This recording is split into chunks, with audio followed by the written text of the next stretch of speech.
És un clàssic, sempre.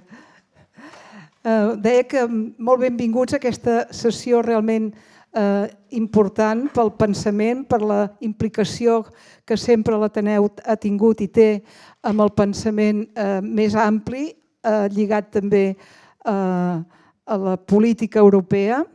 I per tant tenim el plaer de presentar Rob Riemen. Serà entrevistat de seguida, però primer de tot volem dedicar 5 minuts a explicar-vos un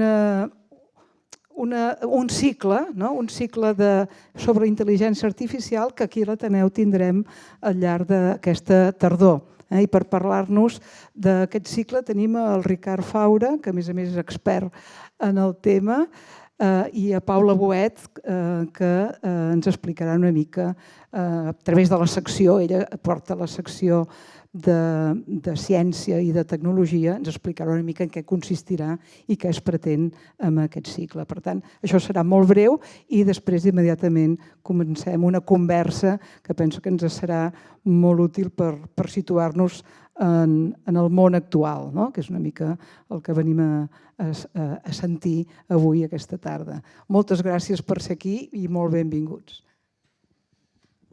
Molt bé, moltes gràcies, serem molt breus.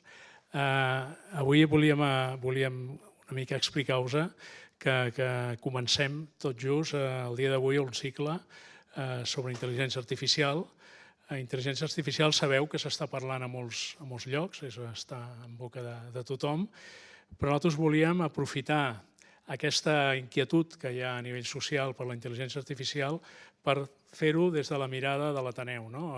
L'Ateneu sabeu que cada dia hi ha debats, hi ha reflexions, hi ha ponents de qualitat exposant diferents temàtiques, amb diferents visions. Tenim les 13 seccions, que cada secció apunta cap a les temàtiques que realment va programant cada mes. El que volem és aprofitar aquesta dinàmica per parlar de la intel·ligència artificial, però des d'aquesta mirada més ateneística.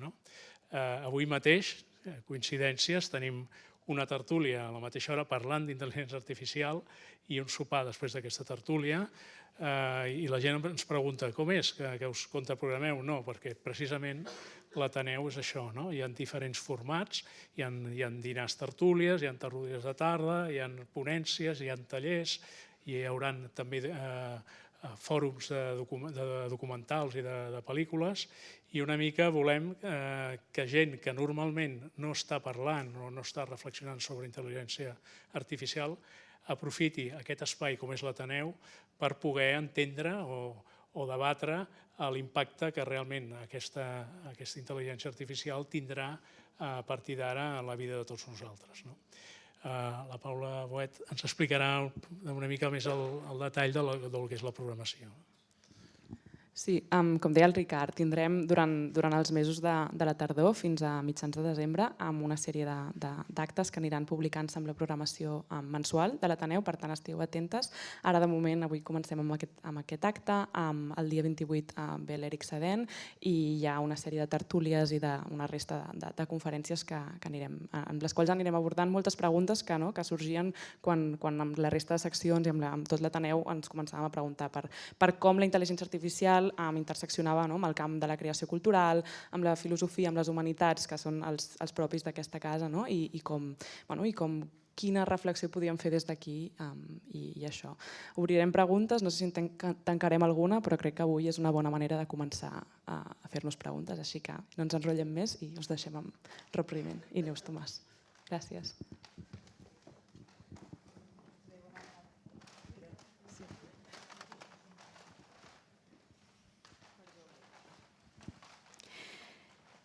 Bona tarda a tothom, gràcies per estar aquí en un dia que celebrem que hagi plogut, però tampoc potser calia que plogués tan just abans del nostre acte, per tant, benvinguts a tots, també als que sabem que ens segueixen per streaming.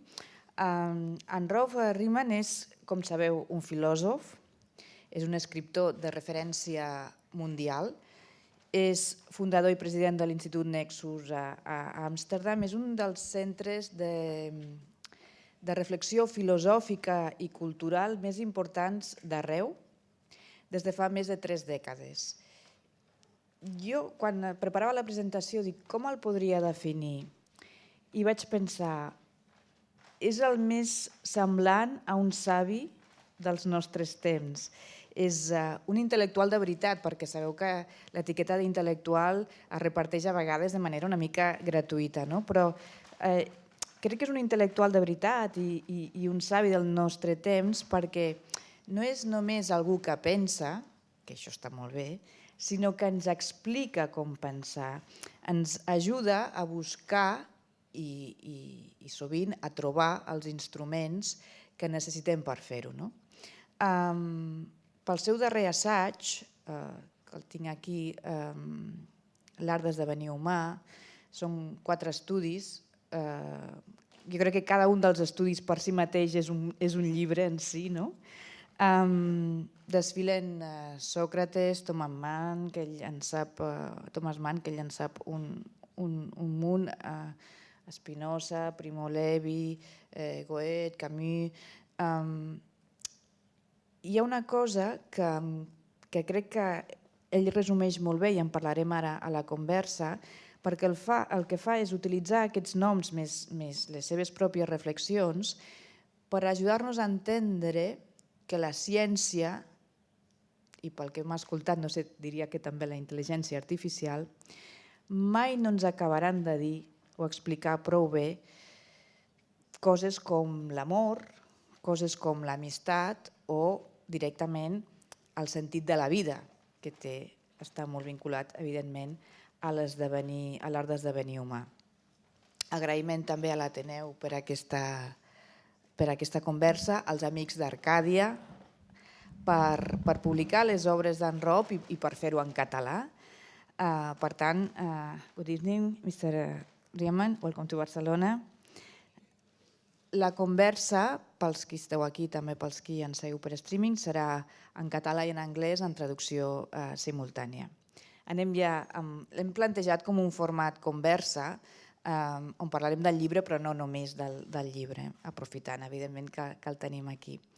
El llibre, vostè parteix d'un principi, i és que viure és una ciència, que a vegades ens podem confondre i pensar que ho és. I com diu el seu títol, en realitat el que és un art.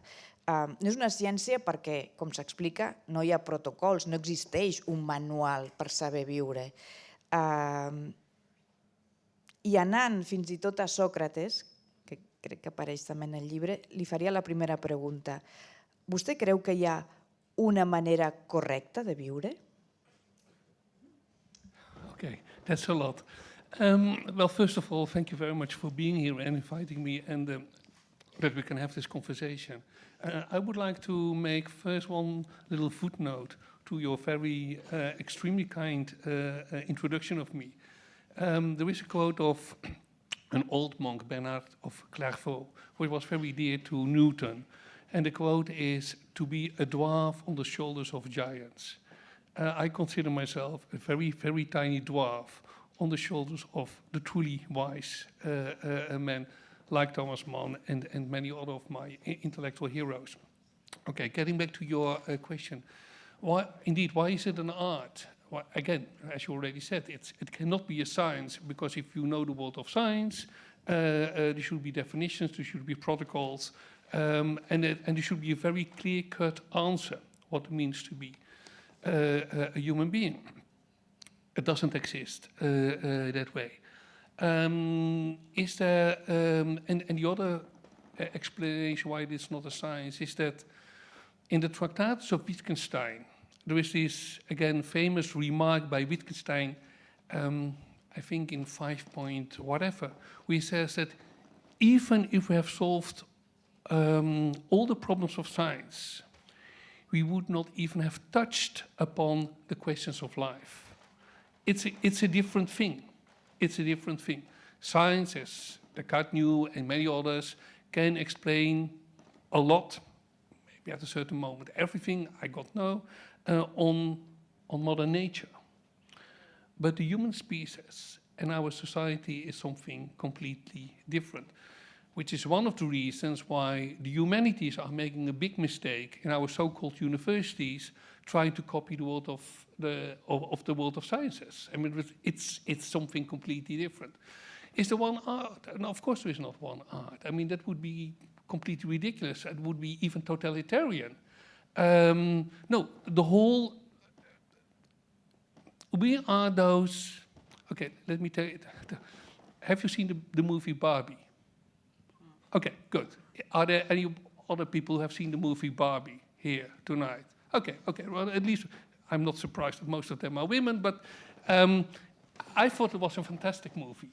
I thought I saw Oppenheimer, we also saw Barbie. Evelyn didn't agree with me that it's a fantastic movie. I think it's a fantastic movie because the nice thing about the American movies is there was always something very, very profound in it. And the profound truth in the movie Barbie is that when Barbie is singing with the girls, the girls' evening, and so suddenly in a very joyful way she said, okay, has there been somebody here has been thinking about death? And suddenly the dancing stops. How can you say such a terrible thing? You know, we are Barbies. Why? But it is the moment that she becomes a human being, because we are the only species on this planet Earth who can think about death. That is what makes us human. Given the fact that we can think about death, we know that we are mortal. At a certain, we were born and we will die. And in between, there is this thing called life. And we have to do something with it. So it also confronts us with all the questions, you know, the riddle of life. First of all, the question, who am I? Who am I? Then the question, what to do with my life? What I'm supposed to do? Then all the things you're confronted with, and you have to make your choices.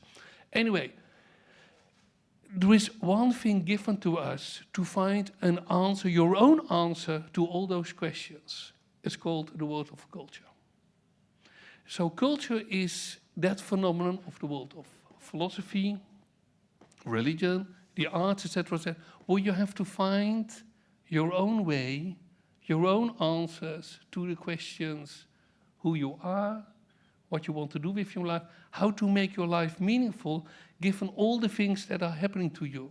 So there cannot be one art. I mean, that's impossible. Everybody has to discover, everybody has to go on their own quest of life and find their own truth. And, you know, develop their own capacities to do justice, to be compassionate, be a good human being, etc., etc., etc. Llavors, a banda de les preguntes, algunes les ha formulat ja, que podrien ser comuns per tots, i les individuals que pugui haver-hi per cadascú, vostè quines creu que són les principals preguntes de la vida que ens hauríem de fer i que vostè considera, ho ha dit en alguna entrevista i també al llibre, que no poden ser respostes ni per la tecnologia, ni per la ciència, ni pels diners. Aquelles que vostè, Rob, diu, tu has de tenir clar que aquestes preguntes les has de tenir en el teu radar. Well, given the fact that I'm in this part of the world, once upon a time there was a man called Unamuno.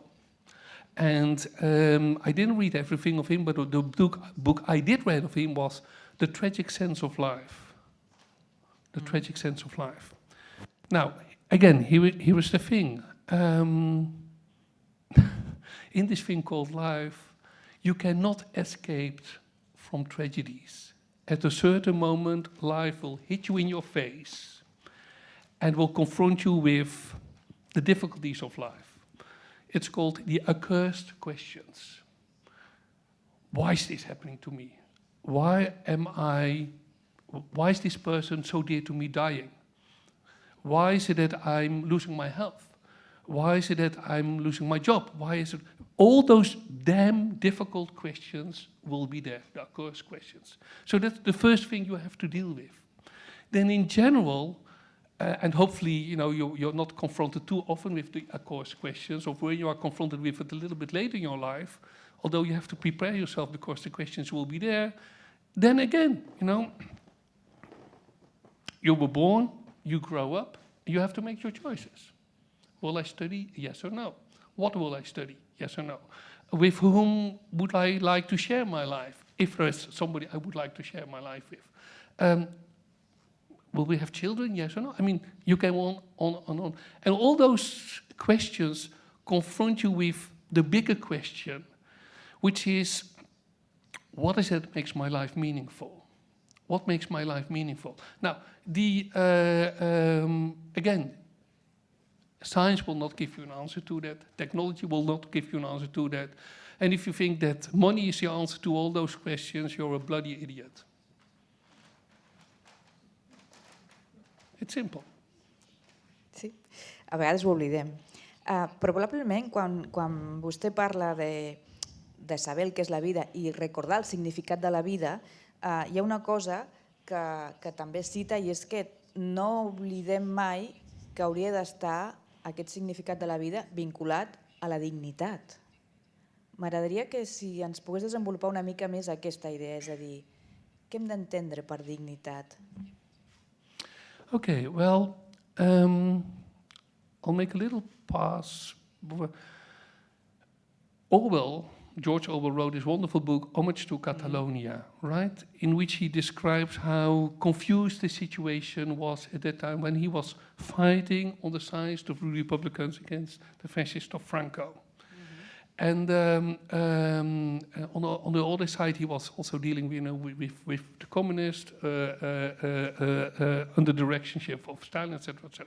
Anyway, in this confused situation, he asked himself, "What are we fighting for? What are we fighting for?" And his answer is, "Well, we are fighting for fundamental human decency."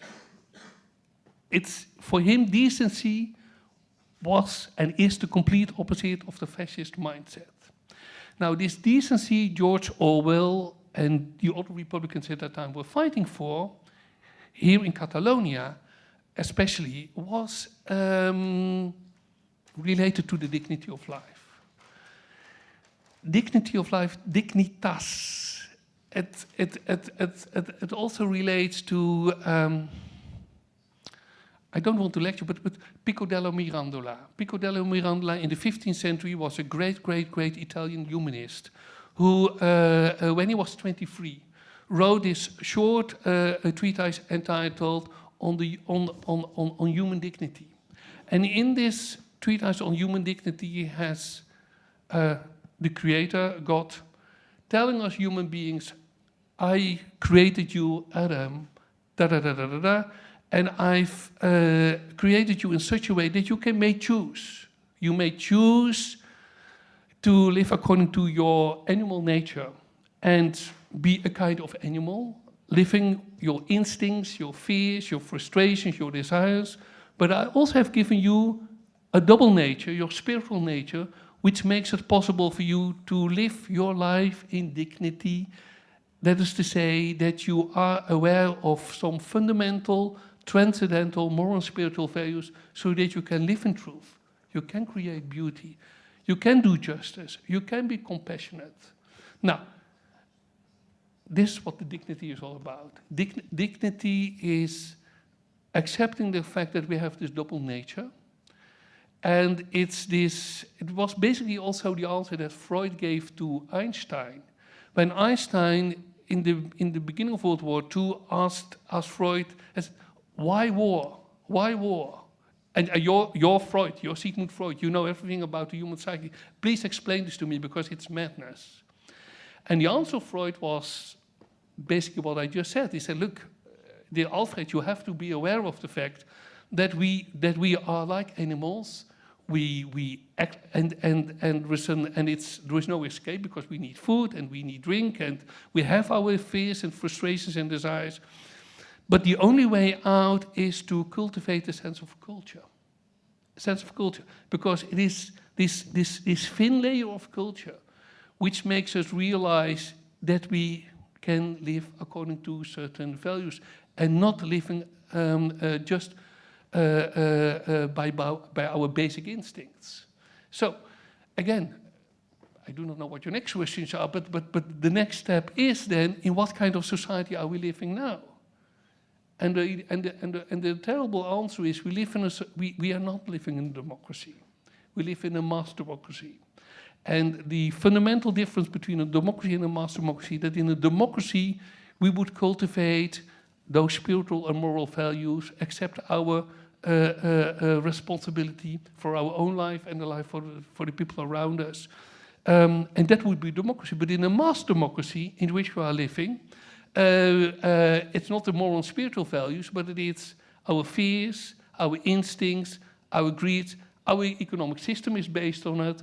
And because we have this kind of democracy, we have a political class full of demagogues and serving their own self-interest, destroying an educational system, destroying the world of publishing because they couldn't care less. And then we are surprised by the return of fascism. That would be very silly to be surprised because we create such a situation. M'agrada molt que citi la democràcia perquè és molt interessant la reflexió que fa en aquest llibre i en altres anteriors, perquè vostè ho vincula molt a l'educació, com ha fet ara, no? Explicant que les democràcies estan en crisi perquè l'educació no ha buscat formar les persones, per resumir-ho de manera ràpida, que pensin en com treure les avantatges de les dificultats que hi ha de viure i les dificultats del món, no? I m'ha cridat l'atenció que és especialment crític amb el paper de les universitats. Després parlarem dels polítics, però vostè parla molt de les universitats perquè arriba a dir que lluny, utilitzo l'expressió que vostè fa servir al llibre, diu, lluny d'exterminar les larves de la ignorància i el fanatisme, fan tot el contrari, l'alimenten. A mi m'ha espantat molt perquè és d'una contundència que comparteixo, tot sigui dit, però clar, és molt crític amb el paper de les universitats. Té solució? Of course it can be resolved, but to resolve it, the first thing is to acknowledge that those so-called universities are not universities at all. I mean, a few remarks. Hannah Arendt once wrote a long time ago on the crisis of education. And in her essay, she points out something extremely important, that if you look, we are living again in a deep crisis of our civilization. You can put all the crises together, the political crisis, the social crisis, the climate crisis, etc., etc., etc. And if you narrow it down, you come at the notion of education. That's the root where things go wrong. Now, why is that education is in such a deep, deep crisis? Well, for a variety of reasons. First of all, again, look at the meaning of words. My book, one of the pleas I make in my book, based on Musil, Thomas Mann, is to recover and regain the meaning of words. What is the real meaning of democracy? What's the real meaning of truth? What's the real meaning of a university? What's the real meaning of education? Well, education, again, as so many of those books, words are coming from Latin, educare, to grow, to be a grown up. Now, to be a grown up human being, you need this education because, you know, when we are born, we are like this, and then you have to make this process to become the person you are. Again, for that we have education, for that we have culture, which Socrates called paideia. Now what happened? Again, Nietzsche, my favorite prophet of doom, was the first one to make the analysis. It's 1874, he's 26 years old, he's just a new professor at the University of Basel in philology, not even philosophy. And the students at that time were quite fascinated by this very young professor with the huge moustache. And then so as student organization, they invite him, well, professor, can you give us some talks? I said, okay, well, no, what's the topic? And they ask him, well, can you give us a talk on the future of education? Die Zukunft unserer Bildungsanstalten. And Nietzsche says, yes, I want to do it. And the quintessence of the story he tells them is that he tells the students, he said, look, I pity all of you, because the school of civilization is over. Higher education has been reduced to what is good for the state and what's good for the economy. And you couldn't care less because basically the only thing you're interested in is to make money, if possible to make a lot of money. So culture, yes, it's a little bit embarrassing not to know who Kant or Mozart or Beethoven is, but not too much because it will distract you from being part of the money machine. This is what Nietzsche said in 1874, and it only became more and more true. Now, in this second etude where I make this blunt statement that the universities are prime responsible for the licensed stupidity which have invaded our whole Western society, I start the story with retelling what Max Weber already said in 1917. And Max Weber made the same analysis. He said, we were dealing with the Americanization of our education. Young professors will be selected on their success, and the success is not what they really have to tell, but how many students they will attract, because the board of a university is only interested in numbers, etc., etc., etc. You can read the second etude, you can follow the whole track, and you can only realize, yes, it's true. And most students realize that they don't get the universitas education. The universitas education is an education which comes close to what Cicero said at the beginning of our, in the year 100, we said, the essence should be Cultura, animi, philosophia est. The cultivation of the human soul is the quest for wisdom. We don't have culture anymore. We don't believe in a soul anymore. And the quest for wisdom doesn't exist anymore because it's not at those so-called universities. So, can we recover that? Yes, but let's first get rid of the lies. I will tell all the students I know, stop going to those bloody things. It doesn't make any sense because there is nothing you learn if you want to go into the humanities. And out of that we can rebuild and rediscover what the real universitas education is supposed to be. Llavors, hem d'aprendre a aprendre pel nostre compte, perquè si la universitat no és el lloc i a més ens juga en contra, escoltant-lo em recordava una frase que diu un filòsof espanyol que ha estudiat molt l'educació, que és José Antonio Marina, que diu: hauríem de trobar una vacuna contra l'estupidesa. Yeah, and we'll also have to find a vaccine against corruption. And I'm still interested in organizing an event entitled Corruption, a Virus Without Vaccine. But again, Machiavelli, right? We all know Machiavelli about the prince and power. But the more interesting Machiavelli is the Machiavelli who wrote the Discorsi. Now, in the Discorsi, Machiavelli, already in exile on his own, was reflecting on how is it possible that the Roman Empire collapsed? Because at that time, for him, the Roman Empire was still the prime example of what the civilization is supposed to be. Now, we can make the connections between our time now. For a long time, the United States of America is our Roman Empire, right? We copy everything from America, the culture, the politics, the language, etc., etc., etc. Okay.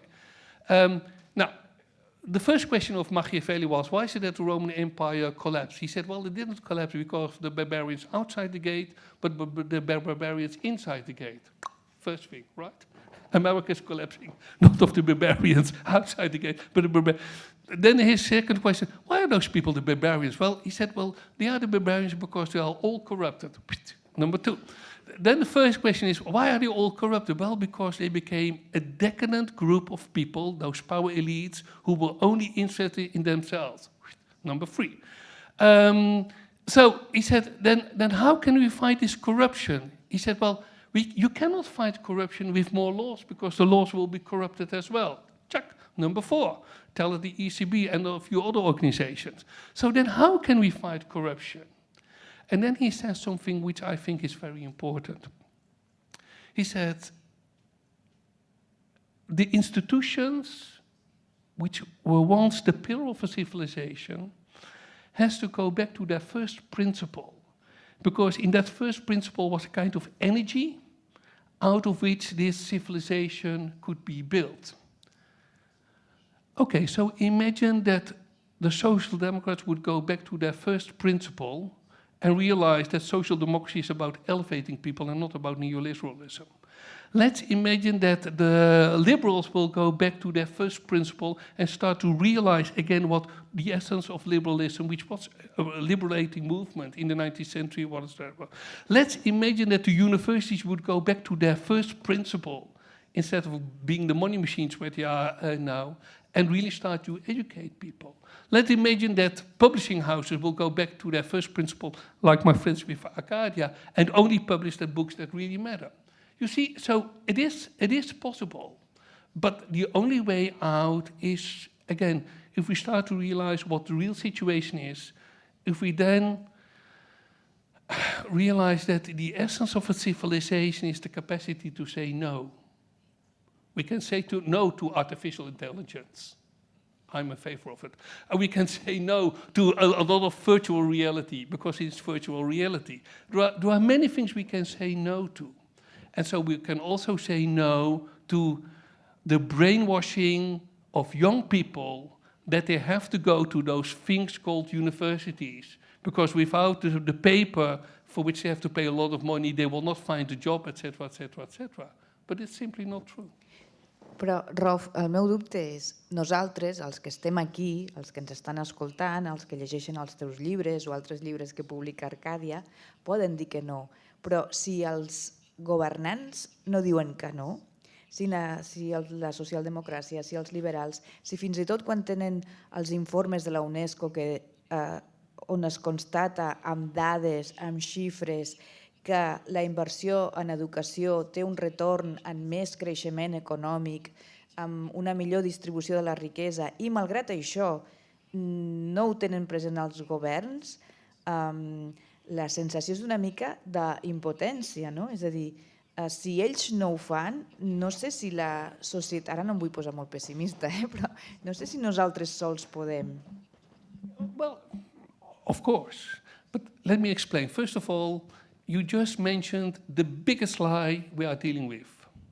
And the biggest lie we are dealing with is this paradigm shift done around 100 years ago, something like that, in which we replaced the quest for quality by quantity. Everything is now in our world reduced to numbers. We are all numbers. We are numbers as consumers. We are numbers as voters. We are numbers in ratings. Everything is, and because quantity is king, economists are the high priest of our society, and everything is based on the better number, growth, blah, blah. Whatever it's doing to the planet, whatever it's doing to the quality of our life, because in the world of numbers, what is the best? The bigger number. So we have now this phenomenon of the influencers who have nothing to say, but because they have blah, blah, blah, million followers, they are an influencer, we take them seriously, etc., etc., etc.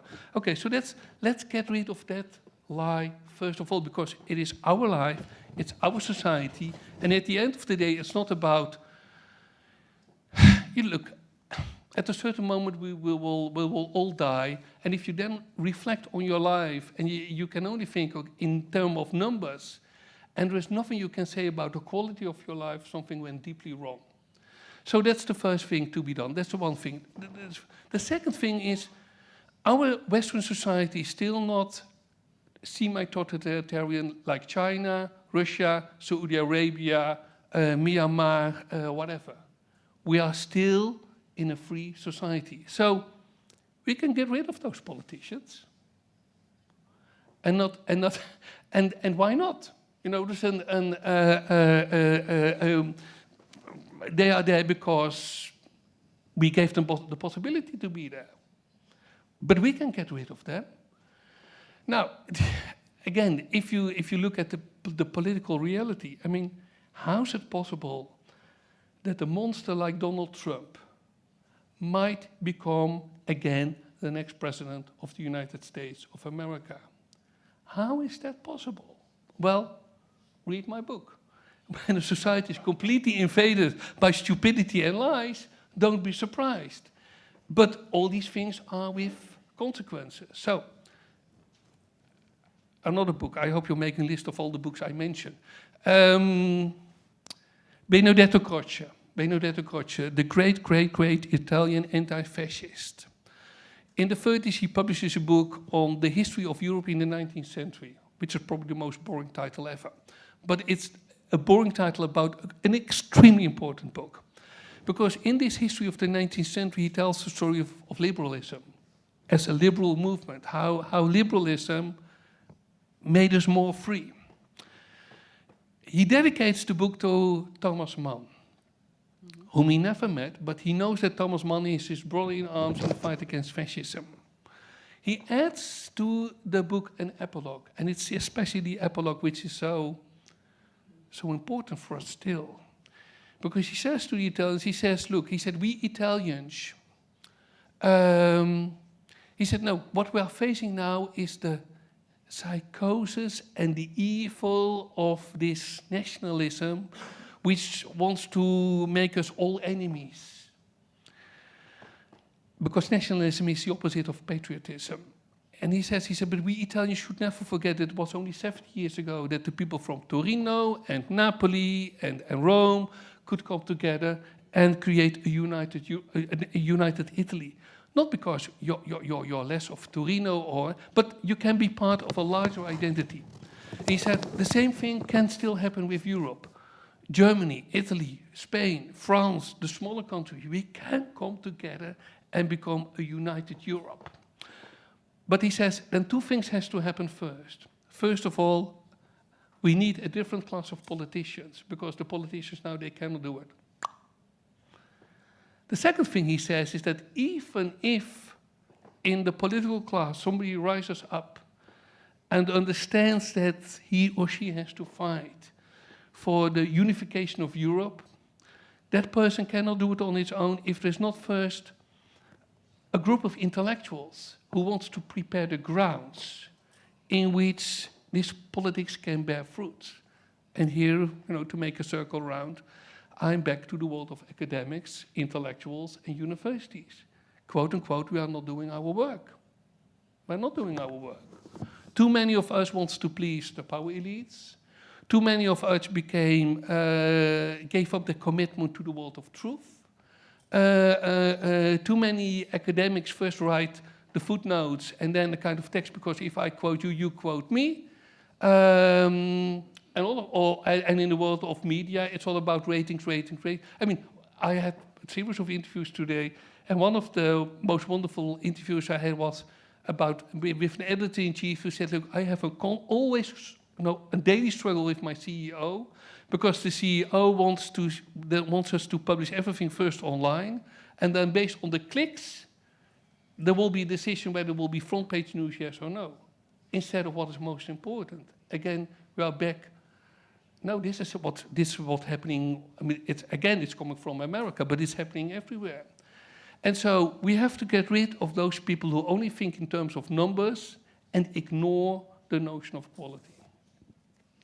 Ara parlarem dels mitjans també un moment i les xarxes, però arran de l'exemple que citava, vostè diu, és que no aprenem les lliçons de la història perquè no la coneixem.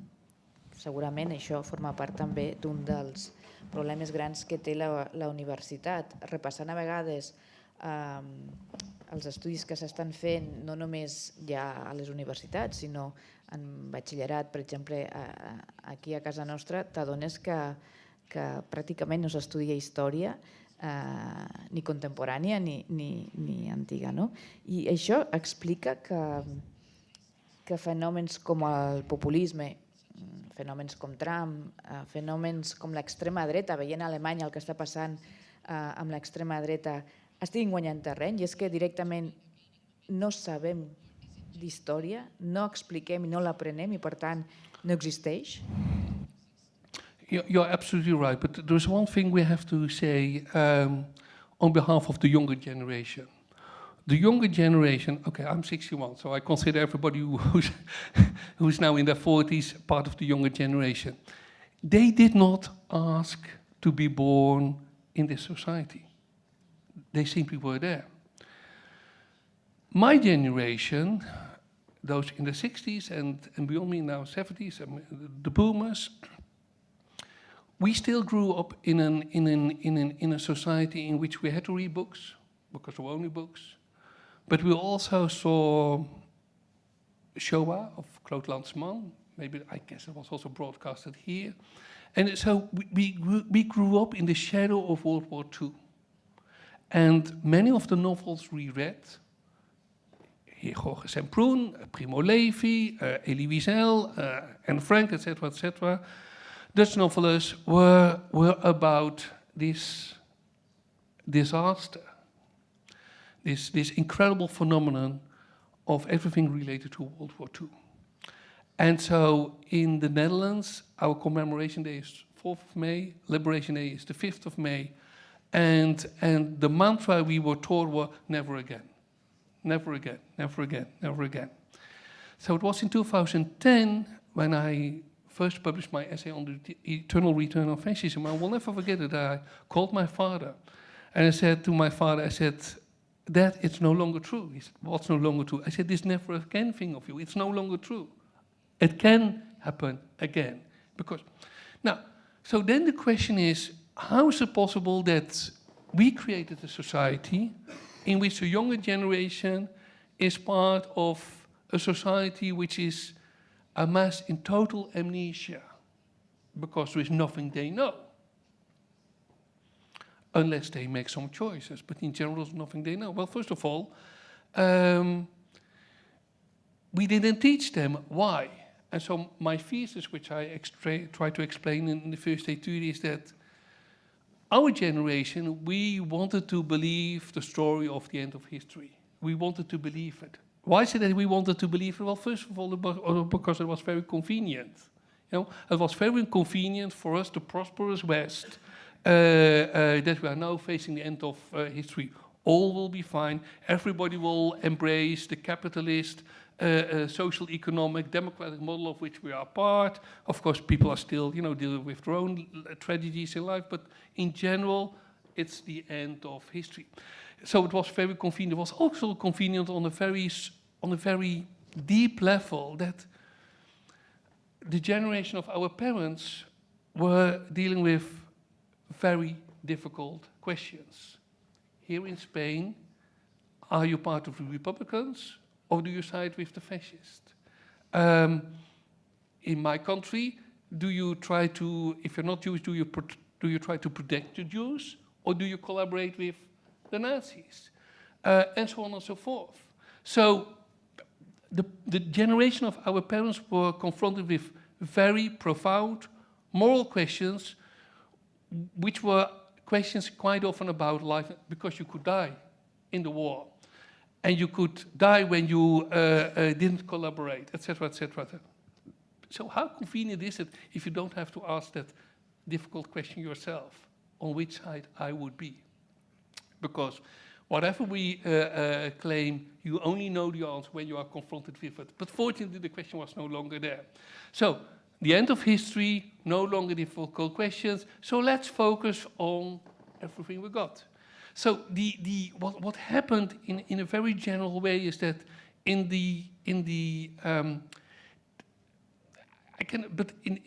my country, in the 70s and 80s, everything was about politics. Politics was the main paradigm. With the end of the history, in the 90s, the business model took over. And everything became oriented by business. Everything was based on input, output, efficiency, productivity, etc., etc. The business model was in charge and is still in charge of everything. And with it, greed is good, right? The new heroes became the bankers. We all wanted to become rich because, and even the third way of this was the stupidity of the left, right? To embrace neoliberalism because we all can become rich now, but we can become rich in a more decent way than those right people will tell us, etc., etc., etc. So we create, and the same thing with Mr. Putin, right?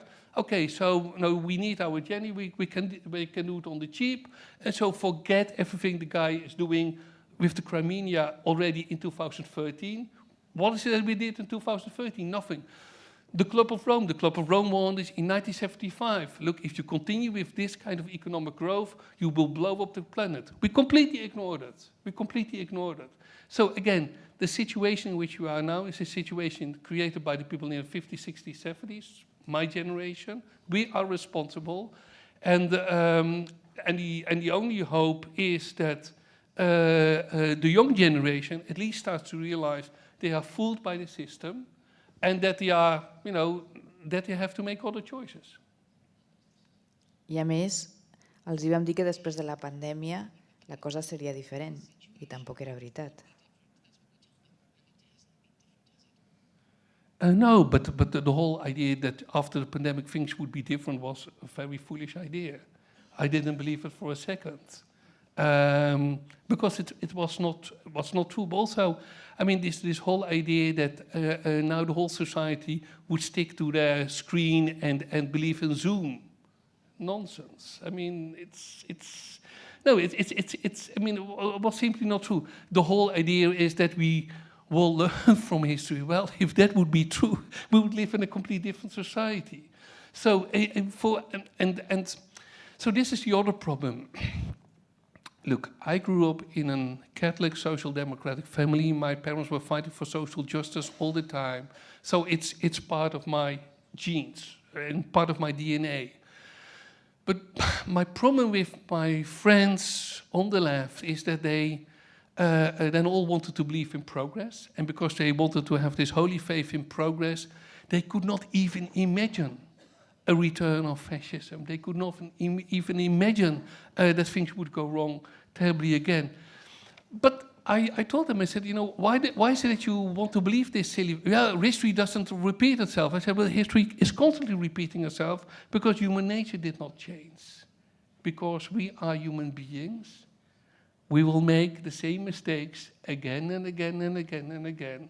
There will be war. But now there is the Oppenheimer thing, right? I mean, Oppenheimer, I mean, those who have seen the movie, and we had we had his biographer Ray Monk as our guest a year ago. But the famous quote of Oppenheimer that when the test is there, the Trinity bomb, and that he then later said, at that moment I realized I'm death, I'm the destroyer of the world. And so again, when you have seen the movie, he goes to Truman and said, I have blood on my hands. And Truman said, we know what a tearjerker you are, it's my responsibility. And there is an, here was the thing about Oppenheimer. Oppenheimer came from a very rich, secular Jewish family in New York. And because of this family background, his parents sent him to the ethical culture school. I thought it was wonderful. Can you imagine? Once upon a time was this ethical culture school. Now, the ethical culture school in New York was founded by a man who had no affection whatsoever with the world of religion, but he wanted to protect the essence of the goodness of religion. So to be an ethical human being, the ethical culture school. So the young Oppenheimer went to that school. Much more later, it's Einstein and two others who warned President Roosevelt, look, we scientists have now the capacity to create this bomb, and the Nazis are already working on it. So then Roosevelt takes the decision for the Manhattan Project. It's General Grant, played by Matt Damon. He recruited Oppenheimer, and you get this whole story. You get a bomb, Hiroshima, Nagasaki. And then in 1963, 4 years before he dies, when he was already, a persona non grata for many people, he's invited to give a lecture at the National Book Award Society in New York.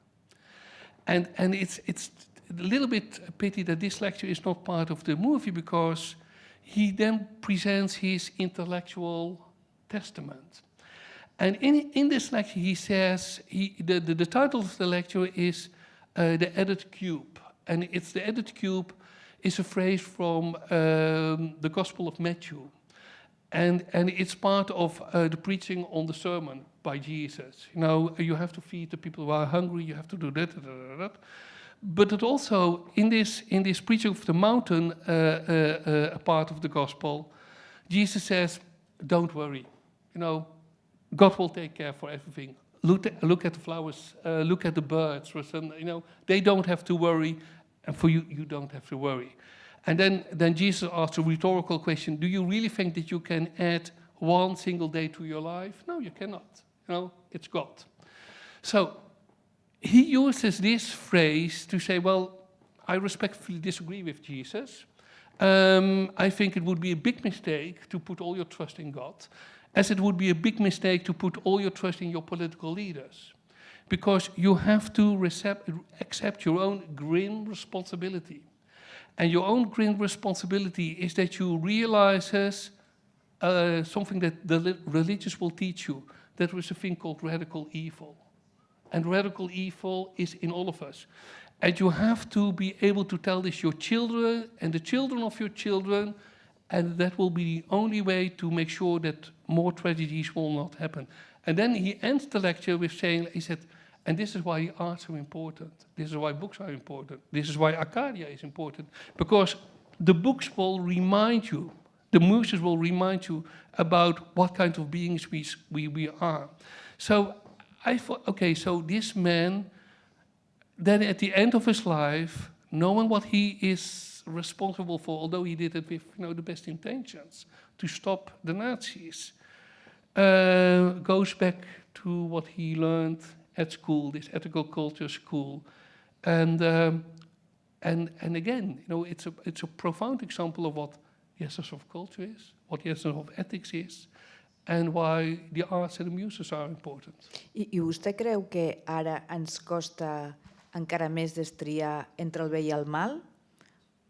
O com que som éssers humans sempre ens ha costat, encara que no anéssim a l'escola d'ètica? I want to believe that everybody instinctively knows what is good and what is evil. Unfortunately, we have also an enormous capacity to fool ourselves and to feel not responsible, to have all kind of silly excuses, etc., etc., etc., etc. But what gives me hope is that I know that people have an innate instinct for quality. They know who's a real friend or not. They know from themselves if they're really a loving human being, yes or no. And again, here's where the poets come in.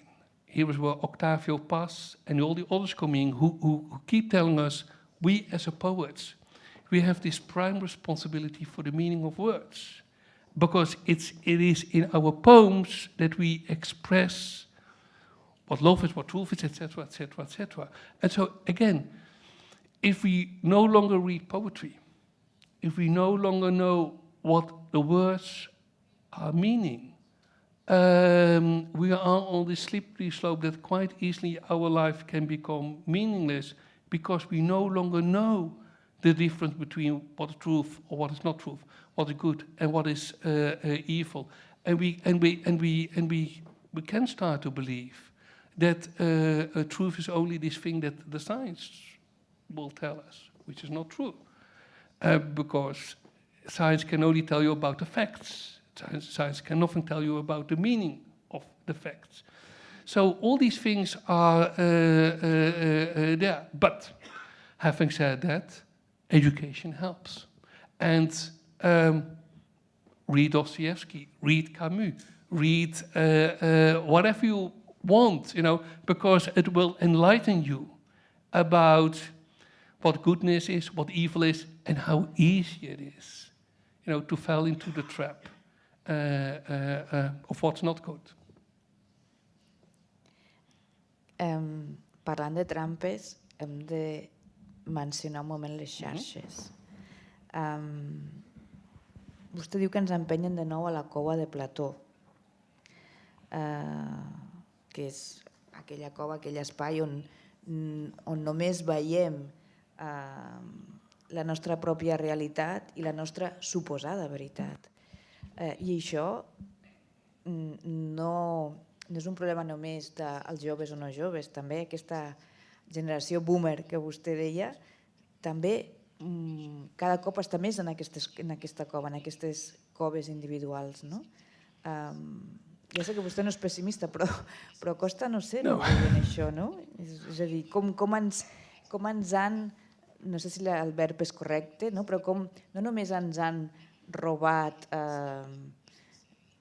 una part d'aprenentatge, sinó que ens han robat directament el temps. Són propietaris ells del nostre temps. Okay. Again, the main reason for not being a pessimist is there is no energy in pessimism. So we have a moral obligation not to be a pessimist. If you're a pessimist, I can recommend you to become a banker, because it's not very difficult. You become filthy rich, and you are a happy, rich pessimist.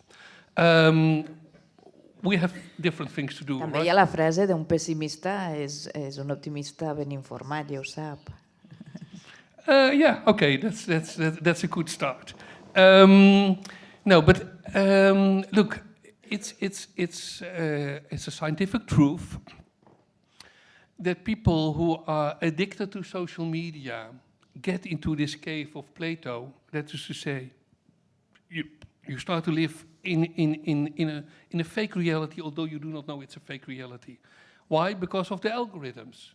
The algorithms will only confirm what you are interested in. Go on Amazon, buy books, X, Y, Z, and the algorithm will tell you, okay, if you're interested in this book, you're probably also interested in more of the same. And the same with Instagram and Facebook and whatever. So it's this bloody invention of algorithms which will, by definition, put you in the cave. What's the way out? Stop with social media. Stop with Amazon. Go to the bookshop. I mean, nobody tells you that you have to be on Instagram, Facebook, X, what used to be Twitter, and that kind of nonsense. There is no reason for it. I mean, I mean, again, you can go to the bookshops. Again, I'm not familiar enough with Spanish bookshops, but if you go to bookshops in Paris and you see the Pléiade, and you see what Balzac, who died when he was 50, he wrote this. Zola, also not very old, he wrote this. Proust, who died relatively young, who wrote, Mozart, he died when he was 35, and he created this. We are wasting so much of our time. And as you just said, they are stealing your time. Now, there's one thing which is endlessly more important than money, which is time. Because that's the only thing you have. And you still do not know how much time you will have. Hopefully you will have a lot of time, and you will use it wisely, but you can die tomorrow. And so I'm not on all these things, and now and then when I have to order a book very, very quick, yes, I will use Amazon, and then you see how the cave is working. So again, to be in the cave is a deliberate choice. You don't have to be in the cave. You can get rid of all these things tomorrow, disconnect of Twitter or X, because you only make this idiot of Musk more rich. Get rid of Amazon. I mean, it's very easy. So Hem de ser militants, gairebé. Yes. Oh, and so Thomas Mann, my great hero, at the end of his life, which was a difficult life, right? He had to deal with 2 world wars. He had to live in exile. Of the 6 children, 4 committed suicide.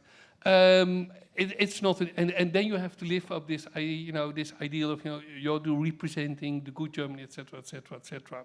But at the end of his life, he started to make, in his lecture he said, we need militant humanism.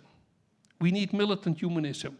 We have to stop with this silly idea that, I'm only an intellectual and there's what is that I can do, and I have to be a pacifist or blah, blah, blah, blah. He said, no, look, there is also an intellectual war going on, and we have to have the capacity to fight. We have to have the capacity to fight.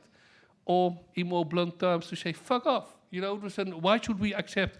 I'm not allowed to say these things in public for Evelyn, but I strongly believe in the concept of fuck off. And that you say, no, I don't want to do this. I'm no longer part of this. I don't want to do these things, and I quit my silly job tomorrow. Why not? Vostè defensa que els intel·lectuals han de ser sobretot independents, no? Això no sé si és una manera d'exercir aquesta independència. Well, look, to be an intellectual as I am, and you are, no, we live a very privileged life, right? We wake up, we get our coffee or tea, and we start reading a book, or we make notes for the lectures we have to give, for the interviews to make, and whatever. It's not hard work in the sense you have to wake up 4 o'clock in the morning, whatever the weather is, you have to do all these things. It's a very, very privileged life. Okay, we are paying our own prices, but still. But you can only be, and this is why in this third étude and the fourth étude I devoted to Émile Zola and Bulgakov, because I mean, they were both neurotics, terribly neurotic. They didn't have an easy life, not at all, but they had this holy commitment to truth. And that is for me the prime command of every intellectual. I can wholeheartedly disagree with X or Y or whatever, but as long as I notice that they have an honest commitment to the quest for truth, then you are an intellectual. Again, unfortunately, so many of us who can live this privileged life have given up. And again, this was also a warning by Thomas Mann in his Reflections of an Unpolitical Man, which he wrote during World War I, which is, I mean, we'll discuss it at a later time, but one of the insights at his time of him in his book was that he warned against the politicization of the mind. The politicization of the mind. When the quest for truth is replaced by your political ideology. Now, one of the most famous examples of the consequences is that in 1946, André Malraux already was a minister for de Gaulle, asked Arthur Koestler, Sartre and Albert Camus to come to his house because you have to discuss, because he had to give advice to de Gaulle, and he wanted to know from 3 very prominent intellectuals what should be the position of France given on human rights, given the fact that on the one side is Stalinist Russia, and the other side capitalist America. What is that French should do? And Sartre was very blunt. He said, no, we have to stick with Stalin and Russia. We can never side with this capitalism, which is killing more people than blah, blah, blah, blah. Koestler was hesitant on things, but then Albert Camus, the very young Albert Camus, comes forward. And we know this story because he writes it in his notebook, right? It's not invented. He writes it in his notebook. Comes forward and he said, but don't we think that we intellectuals who came out of the world of Nietzsche, who come out of the world of absurdism, given everything that has happened, come forward and tell the people there are moral values and we have to fight for them. This was the beginning of the end of his friendship with Sartre. And I was very touched when I read this note of Camus, because it is about that. When we give up moral values, we live in the jungle. It will be the fight against all, the struggle of the fittest, blah, blah, blah, blah. We'll back into a state of Darwin. So we cannot give up moral values. And so that is, and again, I'm always criticized by the fact that I'm elitist, blah, blah, blah, blah, blah. And then I'll point out to the fact that in the world of sports, in the Netherlands we have now Mr. Max Verstappen, who can make a lot of noise with his car, and he's, we admire him because he's the best, and he's our elite. We still have faith in our military elite who have to protect us. We still have a certain admiration for our financial elite because they know about economics, etc. But at the very moment you talk about a cultural elite, Yeah. How can you say this? Which is so stupid because the meaning of the word elite, or again with meanings, are about presenting the best. It's not about exclusion, it's about presenting the best. And the obligation of a cultural elite, of us, is to present for society, to keep alive for society, what are the most important ideas? What are the most important values? What are the works in our cultural heritage where you can get an understanding of this? That's what we have to do. And again, if you imagine a society where the cultural elite no longer matters, take your flight to New York or Washington, and there you are. There is no cultural elite anymore in America. It's all nonsense, it's all ratings, it's all Twitter, it's all whatever. And in our lifetime, we see the decline and fall of the United States of America, with all the consequences for Europe.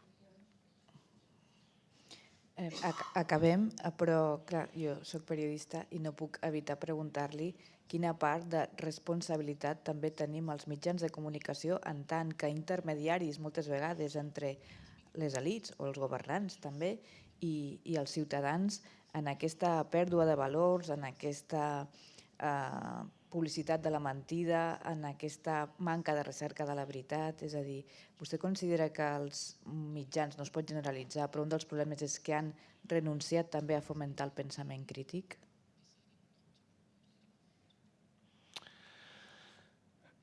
It's a very brave question of you to ask, because you're a journalist.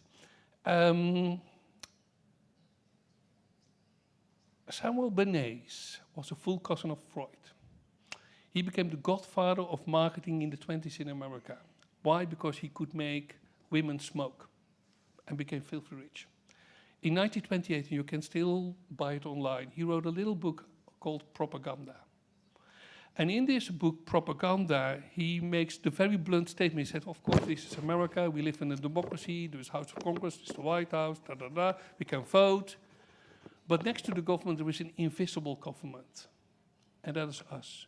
Because we can control the mind of the people. We can make them think how we want to. Of course, this is what marketing is all about, but it's also what mass media is all about. So later, when the Nazis came to power, he again wrote to the White House, said, look, this Goebbels people, I know those people, I can help you. So he was also helpful to President Roosevelt to create a propaganda machine very much based in Hollywood as a counterweight to it. So, but here is the thing, Trump, and that you could hijack what used to be the Republican Party, the party once founded by Lincoln, could not have been on without Fox News and all those people there, which is the complete reincarnation of what used to be the Völkische Beobachter and the Pravda, etc. So it's still there. And everywhere here in Europe, we have those kind of media. So it is more important than ever,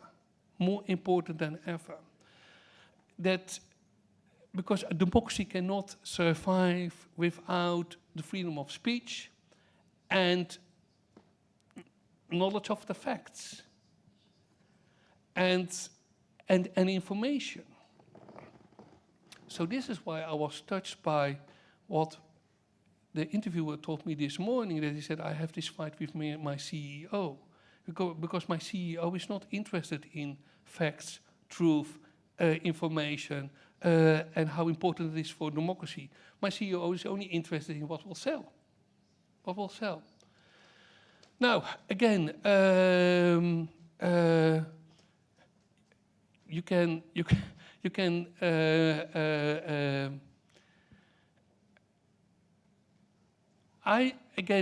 these are articles of faith, but what is it that we can do without faith? I still want to believe that if whatever our society nowadays is, for the social media and all the nonsense, but at the end what will survive are those media who go for truth and quality and real information. and still pay attention to the world of culture, books, etc., and not only sport or whatever what sells. Also, out of your own consciousness, and that we have to do these things. And well, it will be difficult, but everybody who's on this side has a difficult, right? But if we join forces, I'm sure we will win. Yes. Bé, no només és algú amb consciència, que és evident, sinó que és algú que retorna la confiança en la condició humana, escoltant-lo, i això ja, només això ja ens ho enduem aquesta tarda. Per tant, hi ha una altra cosa que jo crec que ha quedat evident, ho deia a la presentació, que no només mereix el nom d'intel·lectual més que referenciat, sinó que demostra aquesta independència que explica sempre que ha de tenir l'intel·lectual dels poders polítics, econòmics, per poder fer la seva feina, que és ajudar-nos a trobar aquestes vies, a saber triar, que deia en la conversa, a saber escollir. Per tant, Rob, moltes gràcies per ser-hi, moltes gràcies pels teus llibres, moltes gràcies per aquesta conversa, i que sapigueu que fora teniu el darrer llibre i a més podeu aprofitar perquè us el signi, que això és a dir, passa molt poques vegades. Per tant, gràcies per venir i aprofiteu que el teniu aquí. I salutacions també als que ens segueixen per streaming. Gràcies. Thank you.